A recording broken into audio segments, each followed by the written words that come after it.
আসসালামু আলাইকুম সুপ্রিয় দর্শক, welcome back to my channel home style cooking. I hope সকলে ভালো আছেন। আমি আজকে শেয়ার করব খুব সহজেই আলু দিয়ে গরুর মাংস রেসিপি। তো চলুন রান্নাটা শুরু করা যাক। প্রথমে আমি হাঁড়িতে 100 গ্রাম পরিমাণ সরিষার তেল নিয়েছি। তেলটা গরম হয়ে আসলেই এর সঙ্গে অ্যাড করব তেজপাতা 4 থেকে 5টি আর 5 থেকে 6টা মিডিয়াম সাইজের পেঁয়াজ কুচি। এই পেঁয়াজটিকে ভালো করে ফ্রাই করে নিতে হবে।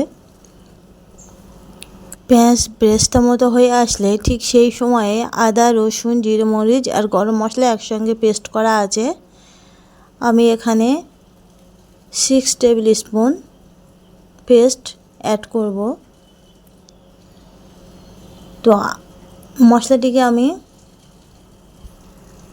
ভালো করে কষিয়ে নেব, যাতে করে আদা রসুনের গন্ধটা একেবারেই চলে যায়। এই মশলাটা যত ভালো করে কষিয়ে নেবেন, মাংসের টেস্টটা তত বেশি সুন্দর হবে। তো আমি অল্প জল দিয়ে মশলাটা আবারও ভালো করে কষিয়ে নিচ্ছি। সেই সাথে আমি এখানে অ্যাড করব 2 টেবিল স্পুন লবণ,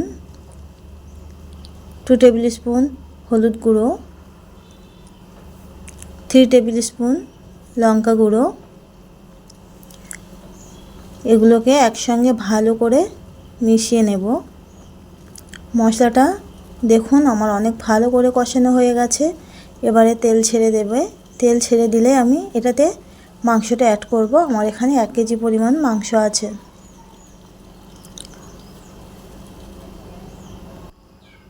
মাংসটা আমি অ্যাড করে ভালো করে কষিয়ে নেব। এই সময় যত ভালো করে মাংসটা কষিয়ে নেবেন, রান্নার টেস্টটা তত সুন্দর আসবে। তো আমি খুবই ভালো করে কষিয়ে নেব এখানে 10 থেকে 20 মিনিট। অফ ক্যামেরায় আমি অনেকবার মাংসটাকে কষিয়ে নিয়েছি। এবার মাংস থেকে জল ছেড়ে দেবে। আমি এই জলটা যতক্ষণ না শুকিয়ে আসবে ঢাকনা দিয়ে দিয়ে এই মাংসটা কষিয়ে নেব। এই মাংস থেকে জলটা ছেড়ে দিয়েছে। আমি 2-4 মিনিট অন্তর ভালো করে মাংসটা কষিয়ে নেব, না হলে নিচে ধরে লাগবে। আপনাদেরও বারবার খেয়াল রাখতে হবে যেন নিচে মাংস ধরে না যায়।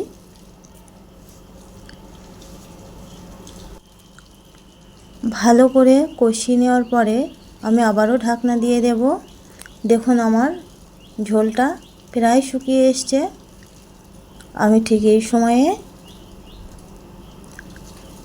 আবারও একটু গরম জল অ্যাড করব, কারণ মাংসটা ফ্রিজে ছিল, সিদ্ধ হতে একটু সময় লাগবে। তাই জন্য আমি গরম জল অ্যাড করেছি 1 কাপ পরিমাণ। গরম জলটা দিয়ে ফুটিয়ে নিলে তাড়াতাড়ি মাংস সিদ্ধ হয়ে যায়। আমি আবারও ঢাকনা দিয়ে ফিরে আসব 10 থেকে 15 মিনিট পরে। এই পর্যন্ত আমার ভিডিও যদি ভালো লেগে থাকে অবশ্যই লাইক করবেন, আর যদি সাবস্ক্রাইব না করে তাহলে প্লিজ সাবস্ক্রাইব করবেন। ফ্যামিলি অ্যান্ড ফ্রেন্ডসদের সঙ্গে শেয়ার করবেন। তো আমি এবারে আলুটাকে ভেজে নেব। 5-6টা পরিমাণ আলু আমি ভেজে নিয়েছি। এখানে এই ভাজা আলুটাই অ্যাড করলে মাংসের টেস্টটা দারুণ হয়। তো আলুটা ভেজে নিয়ে আমি মাংসের সঙ্গে দিয়ে দেব। আমার মাংসের ঝোলটাও আবার শুকিয়ে এসছে। তো এই অবস্থায় আমি আলুটা অ্যাড করে ভালো করে আবারও কষিয়ে নেব। আলু আর মাংস এইভাবেই ভালো করে কষিয়ে নিলে রান্নার স্বাদটা খুব দারুণ হয়। আপনারা এইভাবে বাড়িতে ট্রাই করে দেখতে পারেন। এবারে আমি আলু আর মাংস কষানো হয়ে গেছে। আবারও আমি গরম জল অ্যাড করব পরিমাণ মতো। আপনারা যেমন ঝোল খেতে চান তার উপরেই ডিপেন্ড করে। জল অ্যাড করতে পারেন।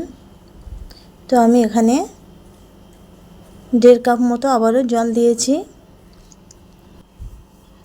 আলুটা আর মাংসটা সিদ্ধ হয়ে যাওয়ার জন্য। আমার মাংসটা অলরেডি 70% সিদ্ধ হয়েছিল।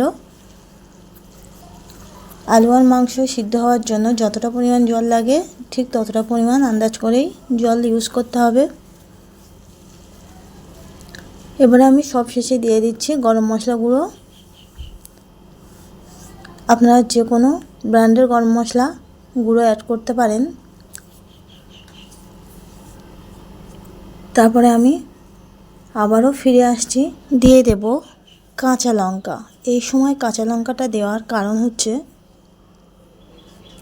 রান্নার ঘ্রাণটা খুব সুন্দর হবে, কাঁচা লঙ্কার ঘ্রাণটা, আর কালারটাও ঠিক থাকবে। তাই জন্য আমি সব শেষে কাঁচা লঙ্কা অ্যাড করছি। আপনারা চাইলে শুরুতেও অ্যাড করতে পারেন। তো আমার রান্না একদমই শেষ পর্যায়ে চলে এসছে। আজকের ভিডিও এই পর্যন্তই। সকলে ভালো থাকবেন, সুস্থ থাকবেন। আল্লাহ হাফেজ।